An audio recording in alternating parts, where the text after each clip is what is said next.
नमस्ते दोस्तों। आशा करता हूँ आप एकदम एकदम एकदम मज़े में होंगे। आज हम पढ़ने वाले एडवांस अकाउंटिंग का यूनिट नंबर 1 चैप्टर नंबर 1 जो कि है अकाउंटिंग फॉर अमालगमेशंस।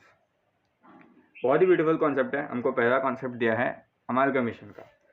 अमालगमेशन मतलब क्या दोस्तों?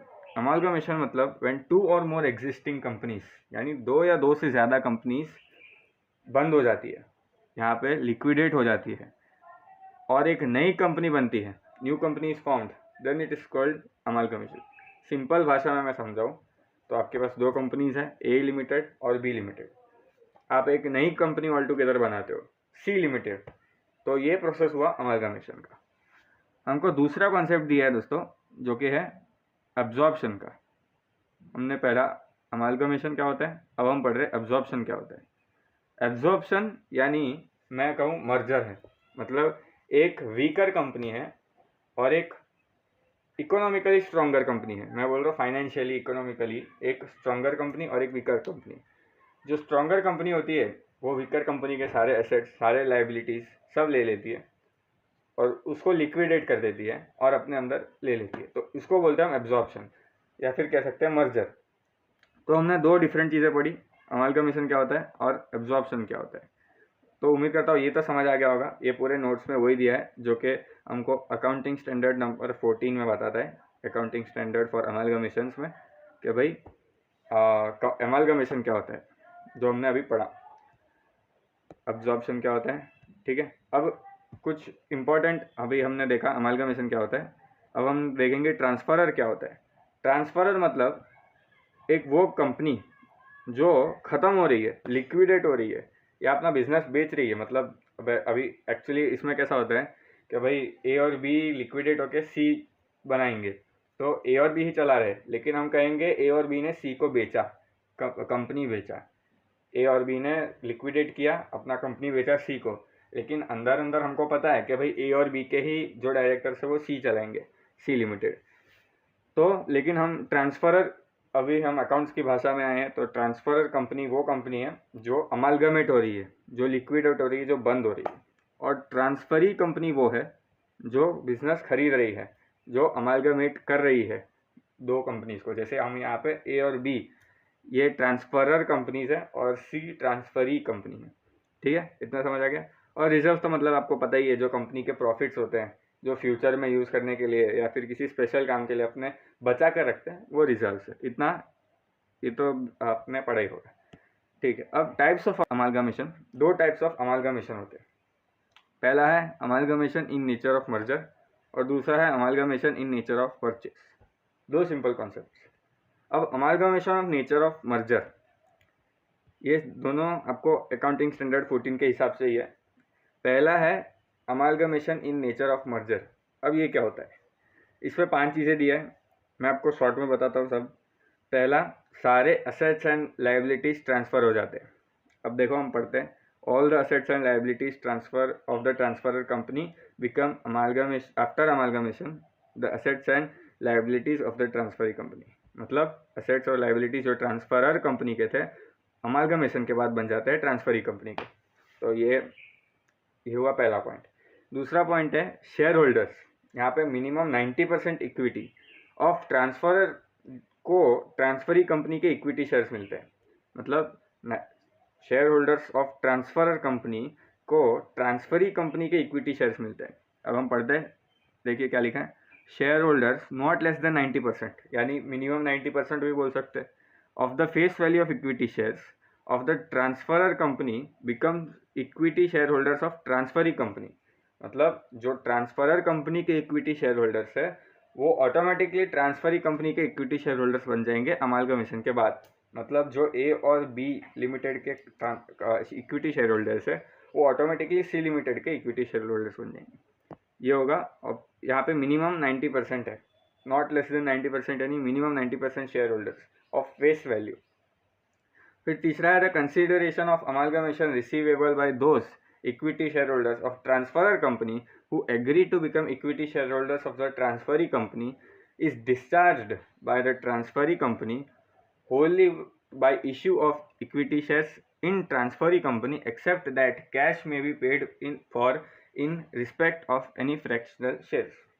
नहीं समझ में आया। बहुत सिंपल है, सिर्फ इतना कह रहा है कि जो कंसिडरेशन है वो मोस्टली शेयर्स में होती है। सिर्फ कैश सिर्फ तभी होता है यूज़ जब फ्रैक्शनल शेयर्स हो, मतलब पॉइंट में शेयर्स आ रहे हो, तभी हम कैश में देते हैं। बाकी कंसिडरेशन मोस्टली शेयर्स में होता है। बस इतना ही है। ये हो गया तीसरा point, consideration for amalgamation receivable in equity share to equity shareholders in equity wholly issue of equity shares and cash में be paid in respect of fractional shares. Simple. फिर चौथा पॉइंट है कि भाई business transferee company continue करेगी, मतलब the business of transfer company intended to be carried by the transferee company. मतलब यहाँ पे ए और बी अपना कंपनी बंद कर रहा है और यहाँ पे सी को चलाना पड़ेगा उनका बिजनेस। वहाँ पे वो खरीद के बैठ नहीं सकते, उनको कंटिन्यू करना पड़ेगा वो बिजनेस। और पांचवा पॉइंट है जो बुक वैल्यूज पर ही असेट्स और लाइबिलिटीज ट्रांसफर होते हैं, मतलब यहाँ पे एडजस्टमेंट नहीं होगा, नो एडजस्टमेंट। यहाँ पे book value of assets and liabilities जो कि ट्रांसफर कंपनी के होंगे और वही ट्रांसफरी कंपनी को मिलेंगे। इसको सिंपल मैं समझाऊँ कि जो बुक वैल्यूज़ है, book value of assets and liabilities, वही उसी पर बुक वैल्यू पर ही ट्रांसफ़र होंगे।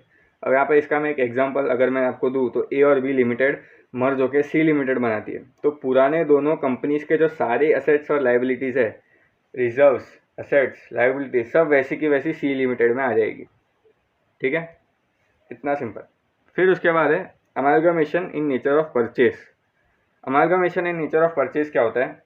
अब हमने यहाँ पे जो ऊपर 5 कंडीशंस पढ़ी, इस 5 कंडीशंस में से एक भी कंडीशन अगर सेटिस्फाई नहीं होती है, मतलब अगर हो सकता है कुछ असेट्स और लाइबिलिटीज ट्रांसफ़र ही ना हो, या कुछ कैश में पैसे मिल गए, या फिर ओल्ड शेयर होल्डर्स का प्रोपोर्शनेट शेयर नहीं बना, या बिजनेस कंटिन्यू नहीं हुआ, अगर इसमें से कोई एक भी अगर यहाँ पे कंडीशन सेटिस्फाई नहीं हो जाती, पूरी नहीं होती है, तो ये हो जाएगा नेचर ऑफ परचेज। यहाँ पे हो रहा है नेचर ऑफ मर्जर। अब नेचर ऑफ मर्जर हो रहा है, ये 5 कंडीशन सेटिस्फाई होनी चाहिए। अगर इसमें से एक भी नहीं होता तो बन जाएगा नेचर ऑफ परचेज। ठीक है, इतना सिंपल है। इसका मैं एग्जांपल दूँ तो भाई ए लिमिटेड ने सिर्फ बी लिमिटेड को प्लांट दिया, प्लांट एंड मशीनरी, और बी लिमिटेड ने उसके बदले कुछ शेयर होल्डर्स को कैश दे दिया, या कुछ शेयर परचेज कर लिए। तो इतना ही हुआ है, शेयर होल्डर्स को कैश दिया या फिर शेयर्स परचेज किए प्लांट एंड मशीनरी के बदले, तो ये परचेज है, ये मर्जर नहीं है। इतना ठीक है, यहाँ तक हमने पढ़ा, ये आपका पहला पढ़ाव है। अब दूसरा पढ़ाव, purchase consideration. Beautiful concept. Purchase consideration आपको हमेशा एग्जाम में निकालने का आएगा, और ये ऐसा कॉन्सेप्ट है, यहाँ पे आपने गलती की तो आप पूरा सम आपका जो एक प्रैक्टिकल सम है गलत हो जाएगा। अब परचेज कंसिडरेशन क्या होता है? ये वो टोटल पैसा है या शेयर्स है या डिवेंचर्स है जो ट्रांसफरर कंपनी को बिजनेस खरीदने के लिए देती है। मतलब ट्रांसफरर कंपनी ने बिजनेस खरीदा सी लिमिटेड ने, तो ट्रांसफरी कंपनी क्या देगी? सी लिमिटेड ए लिमिटेड और बी लिमिटेड को क्या देगी? सी लिमिटेड ट्रांसफरी कंपनी ए और बी लिमिटेड यानी ट्रांसफरर कंपनी को क्या देगी? शेयर्स, डिवेंचर्स, पैसे, ये सब परचेज कंसिडरेशन में इंक्लूड होते हैं। अब परचेज कंसिडरेशन यहाँ पे मैं पढ़ूँ तो purchase consideration for amalgamation means the aggregate of shares and securities. यहाँ पे सिक्योरिटीज़ में प्रेफरेंस शेयर, इक्विटी शेयर, फिर डिवेंचर सब आ जाते हैं। And payment made in form of cash and other assets by the transferee company यानी C limited to share holders of the transfer company, जो ट्रांसफर कंपनी के transferor यानी A और बी के शेयर होल्डर्स को देते हैं। A purchase consideration does not include the amount, the purchase consideration does not include, यहाँ पे ये ध्यान रखना, परचेज कंसिडरेशन क्या इंक्लूड नहीं करता है? The amount of liabilities taken over by the transferee company and the amount pay directly to the creditors of the transferee company. बहुत ही सिंपल, वो लाइबिलिटीज़ जो ट्रांसफरी कंपनी ट्रांसफरर कंपनी के creditors को डायरेक्ट पे करती है, मतलब creditors है ए और बी के, वो ट्रांसफरी कंपनी ट्रांसफरर कंपनी के क्रेडिटर्स यानी ए और बी के क्रेडिटर्स को डायरेक्टली लाइबिलिटी पे कर देती है, तो वो इंक्लूड नहीं करेंगे परचेज कंसिडरेशन में ऑब्वियसली। और वो एक्सपेंसेस जो ट्रांसफरी कहता है कि वो खुद पे करेगा, मतलब लिक्विडेशन एक्सपेंसेस कह सकते हैं, मतलब लिक्विडेशन जब ए और बी लिक्विडेट होगी उसके भी तो कुछ खर्चे होंगे, तो वो अगर ट्रांसफरी कंपनी कहती है कि वो पे करेगी तो वो भी अपने परचेज कंसिडरेशन में इंक्लूड नहीं करेंगे। ठीक है। अब 4 मेथड्स हैं जो कि हम यूज़ करेंगे पीसी कैलकुलेट करने में, यानी purchase consideration calculate. The different methods of consideration में बी कैलकुलेटेड।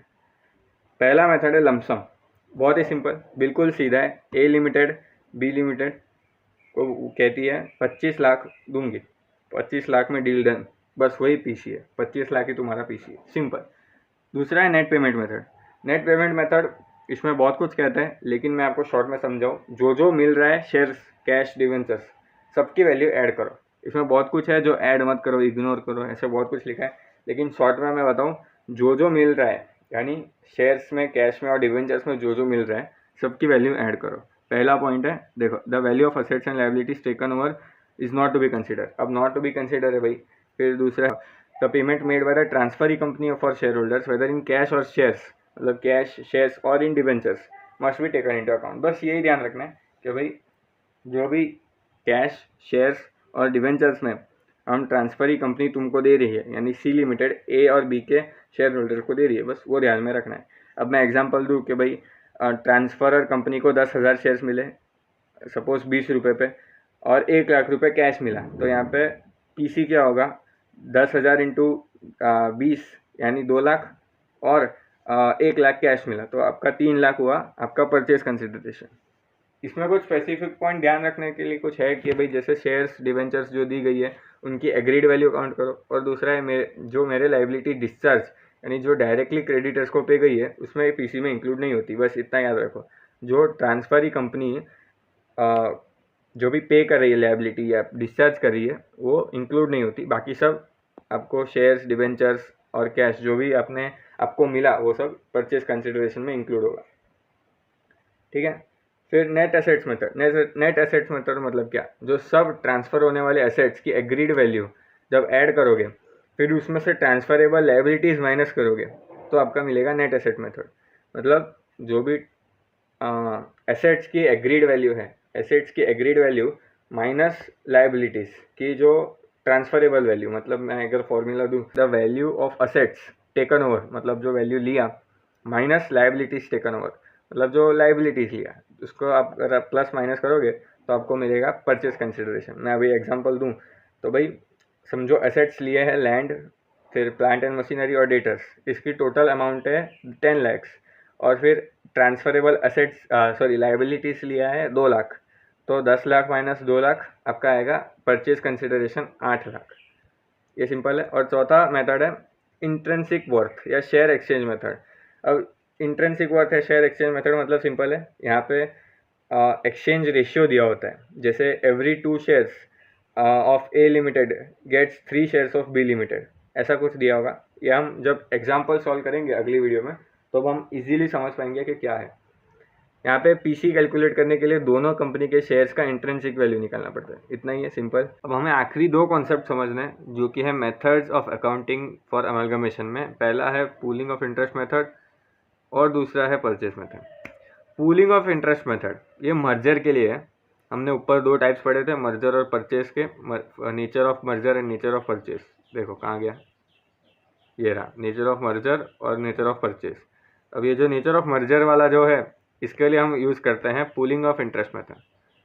देखो पूलिंग ऑफ इंटरेस्ट मेथड इसको कब यूज़ करते हैं, हमने समझ लिया नेचर ऑफ मर्जर में, जब उस 5 कंडीशंस को जब हम फॉलो करते हैं तो पूलिंग ऑफ इंटरेस्ट मेथड लगता है। अब इस मेथड में होता क्या है, अब इस मेथड में सिंपल चीज़ है, एसेट्स, लायबिलिटीज़ और रिजर्व्स पुरानी कंपनी के बुक्स में है, वही same to same book value पे हम नई कंपनी में ट्रांसफ़र करते हैं। इन शॉर्ट वही है कि भाई बुक वैल्यू पे ट्रांसफ़र हो रही है, और all reserves as it is transfer होते हैं, रिजर्व्स भी एज इट इज़ ट्रांसफ़र होते हैं, मतलब कोई रिजर्व लैप्स नहीं होगा। फिर अगर कोई अकाउंटिंग पॉलिसीज़ अलग अलग होता है तो बस उनको यूनिफॉर्म करते हैं, जैसे डेप्रिसिएशन पॉलिसी अगर अलग है तो एडजस्ट कर सकते हैं, पर नॉर्मल एसेट्स, लायबिलिटीज़ के वैल्यू नहीं बदल, ठीक है। अब मैं इसका एग्जांपल दूँ पूलिंग ऑफ इंटरेस्ट मेथड का, कि भाई ए और बी लिमिटेड ने सी लिमिटेड बनाया, ठीक है। अब बी लिमिटेड ने 10 लाख का प्लांट बुक किया है, बुक वैल्यू पे ट्रांसफ़र किया सी लिमिटेड पे 10 लाख के, तो सी लिमिटेड के भी बुक में 10 लाख की ही प्लांट दिखेगी, ज़्यादा कम नहीं कर सकते सी लिमिटेड। फिर वही बी लिमिटेड ने समझो पीएनएल रिजर्व या जनरल रिजर्व का अमाउंट भी सी लिमिटेड में ट्रांसफ़र किया, तो वो सी लिमिटेड में भी वैसी ही दिखेगी। इतना सिंपल है, मतलब सब कुछ बुक वैल्यू पे ट्रांसफ़र होगा। इतना ही कहता है पूलिंग ऑफ इंटरेस्ट मेथड। फिर है परचेज मेथड, आखिरी अपना टॉपिक है। परचेज मेथड में क्या होता है, इस मेथड में एसेट्स और लाइबिलिटीज ट्रांसफ़र होते हैं अग्रीड वैल्यू पर, यानी फेयर वैल्यू पर, जैसे मार्केट वैल्यू या दोनों कंपनीज की म्यूचुअल डिसीजन पर। अपने ऊपर पड़ा जो है बुक वैल्यू है वही ट्रांसफ़र होगी। इसमें है जो म्यूचुअल अंडरस्टैंडिंग पे या म्यूचुअल डिसीजन पे जो एक मार्केट वैल्यू हम लेके आते हैं किसी भी चीज़ का, वो उस पर ट्रांसफ़र होगी। अब यहाँ पे सिर्फ स्टैट्यूटरी रिजर्व जैसे लीगल रिक्वायरमेंट वाले रिजर्व जो होते हैं ट्रांसफ़र होते हैं, बाकी रिजर्व जैसे जनरल रिजर्व, पीएनएल रिजर्व, ये ट्रांसफ़र नहीं होते, वो लैप्स हो जाते हैं। General reserve, profit and loss reserve, ये सब लैप्स हो जाएंगे। सिर्फ स्टैट्यूटरी रिजर्व होंगे ट्रांसफ़र, किसमें, परचेज मेथड में। फिर अगर परचेज कंसिडरेशन नेट एसेट से ज़्यादा है तो डिफरेंस को गुडविल बोलते हैं, और कम है तो कैपिटल रिजर्व। ठीक है, इतना तो डिफरेंस पता है। और AS 14 बोलता है कि गुडविल को ज़्यादा से ज़्यादा 5 साल के अंदर राइट ऑफ करना चाहिए। ठीक है, इतना कहता है हमारा परचेज मेथड। तो अगर मैं परचेज मेथड का कोई एग्जांपल दूँ तो समझो यहाँ पे A लिमिटेड ने B लिमिटेड का बिजनेस खरीद लिया। परचेज मेथड में नई कंपनी नहीं बनती, हमने देखा परचेज मेथड यानी एक कंपनी दूसरे कंपनी को एक्वायर कर लेती है, स्ट्रॉन्गर कंपनी वीकर कंपनी को। तो यहाँ पे A लिमिटेड ने B लिमिटेड का बिजनेस खरीद लिया, तो यहाँ पे प्लांट मार्केट वैल्यू पे 12 लाख था, यहाँ पे बुक वैल्यू उसकी 10 लाख है लेकिन मार्केट वैल्यू 12 लाख है। तो परचेज मेथड में A लिमिटेड अपनी बुक्स में प्लांट को 12 लाख दिखाएगी, वही B लिमिटेड का जनरल रिजर्व लैप्स हो जाएगा, फिर स्टैट्यूटरी रिजर्व ही ट्रांसफ़र होगा। तो उम्मीद करता हूँ आपको शानदार तरीके से ये समझ आया होगा कॉन्सेप्ट। हम अगले वीडियो में प्रैक्टिकल सम्स चालू करेंगे, शॉर्ट सम्स, फिर धीरे धीरे हम जाएंगे हर रोज़ एक एक लॉन्ग सम्स भी कंप्लीट कर देंगे। तो मिलते हैं अगली वीडियो में, तब तक के लिए अलविदा।